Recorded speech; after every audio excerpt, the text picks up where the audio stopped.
Okay, if you want to use Endnote, you will need to first either use Endnote on a university computer or download it, which you can do through, I think most universities have a license for it. For my students, I'll put some notes up on the blackboard for how to get a copy of Endnote through the library. Once you have it installed, you'll need to create a new library. So I'm going to go to New, and I'll just leave it as my Endnote library. You might like to give your libraries different names based on the essay that you're writing or the topic that you're covering. I find that the easiest way to get my reference articles into Endnote is to use the Google Scholar add-in. So I've just searched for pets and stress on Google Scholar, and I'm going to grab some of the references for these. So stressful life events and services in the elderly, the moderating role of pet ownership. So I'll go to the Cite button down here underneath the article. If you don't want to use Endnote, you can of course just copy the citation directly from here, but Endnote's useful for a variety of reasons, and I'll show you why. To download into Endnote, just need to click on Endnote.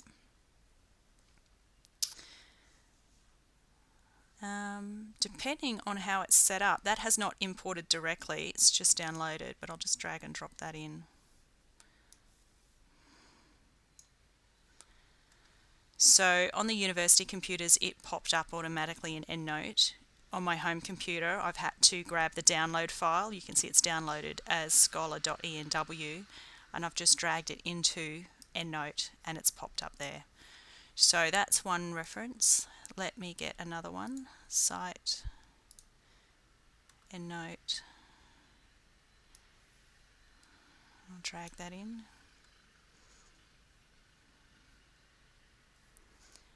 And I'll get one more. Cite, Endnote, and drag that in. So each time you import a new one, you can see that I've got my imported references here. You haven't lost the other ones, they've just gone to the all references. Now I've got two from the same author. I might just get one more.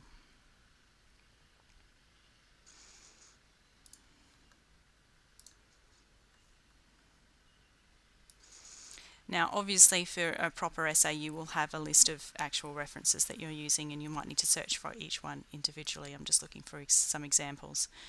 If you need to add them by hand, you can do that. Create a new reference here.